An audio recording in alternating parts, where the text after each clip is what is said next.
দাঁড়াও সোলা কালাম পরে লই। আর তুমি তো 4B রাইডার, তোমার দোয়া করে লই বিসমিল্লাহি তাওয়াক্কালতু আলাল্লাহি লা হাওলা ওয়ালা কুওয়াতা ইল্লা বিল্লাহ। কারণ এরা যে কোনো সময় মারা যেতে পারে, এদের কোনো গ্যারান্টি নেই। চলো আস্তে ধীরে যাবে, কিন্তু বেশি জোরে চালাবে না। তো আজকে আমার এক ছোটো ভাইকে নিয়ে যাচ্ছে মূলত আজকে তেল ভরার জন্য। তেলের পাম্পে একদমই খালি, 2 দিন ধরে খালি আমার ভিডিওতে খালি তেলের ভিডিও দেখেন। ফাইনালি আজকে আমাদের বলছে আর কি যে 8টার সময় যাইতে দেন ওরা তেল দেবে। আজকে যদি তেল না দেয় তাহলে আজকে একদম পুরো ফাটাফাটি একটা ব্যবস্থা হয়ে যাবে ওদের জন্য। তো ওই জন্য ছোটো ভাই নিয়ে যেতেছি 4B রাইডার। এটা যে কোনো সময় মরে যেতে পারে, এর লেগে মানে ঝগড়া করে মরে যাক, সমস্যা নেই। তো যাচ্ছি, দেখি কি অবস্থা। থানা স্ট্যান্ড পাম্পে প্রথমে যাব, কারণ ওরা আমাকে প্রথমে কথা দিছে। তো ওদের পাম্পে আগে যাবো, দেন আমি যাবো রেডিও কলোনি যদি না দেয় আর কি। তবে থানা স্ট্যান্ড যদি না দেয় তাহলে থানা স্ট্যান্ড এখানে একটা হরমতর মাঠকামরণ হয়ে যাবে আর কি। যাই হোক, আপনারা এখান থেকে দেখতে পেয়ে মানে আপনারা চলে আসেন।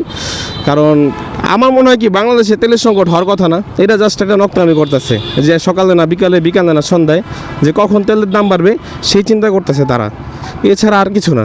একদম শিওর যেটা আমি। এই তো অলরেডি কাছাকাছি চলে আসছি। 4B রাইডারকে আগে রাখছি, কারণ দুর্ঘটনাটা হলে পিছনে যাতে আমি তাকে দেখতে পারি আর কি, কোনো সমস্যা যাতে না হয়।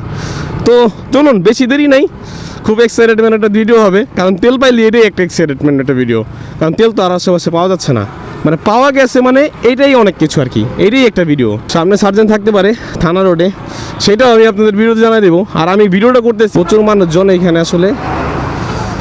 এই যে সামনে অলরেডি পুলিশ বাবারা টহলে আছে। এই মনে হয় এরা সার্জেন্ট, শিওর, ড্যাম শিওর এরা সার্জেন্ট। না না, সার্জেন্ট না, হ্যাঁ হ্যাঁ সার্জেন্ট। আটকানোর জন্য সামনে সিগন্যালও দিচ্ছিল।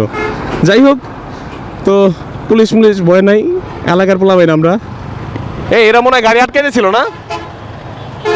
চলো সমস্যা নাই, সকাল সকাল মারলো ভাই তো গাড়ি আটকে। আচ্ছা, আমিও হেলমেট না বললে কিন্তু ধরা চান্স ছিল।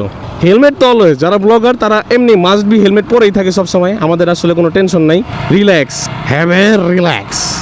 কয়দিন পরে আমারও হতে হবে টেসলা ড্রাইভার, কারণ যদি তেল না পাই তাহলে কনফার্ম কেটে একটা, বাইক ছাড়া তো চলতে পারবো না, তাহলে এলপিজি করে নেব।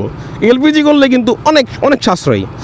কবে আহিব আমার পালারে, কবে দি মুহ গলায় মালারে। আচ্ছা, থানা স্ট্যান্ড যেই পাম্পে আছে, যেই পাম্পে লাগাইতেছে রে ভাই ডাইনে পাম্পে, থানা স্ট্যান্ড যেই পাম্প আছে এই পাম্পে লোকে আপনার 300 টাকার করে পেট্রোল দিয়ে আছে, তারপর অকটেন দিয়ে আছে না। কিন্তু ভাই পেট্রোল নিয়েই খুশি, বাইক একদম বসা থেকে তো অ্যাটলিস্ট একটু চালাইতে পারবো। তো লম্বা সিরিয়ালের ভিতরে মাত্র 300 টাকার তেল নিতে হলো, তাও আবার পেট্রোল।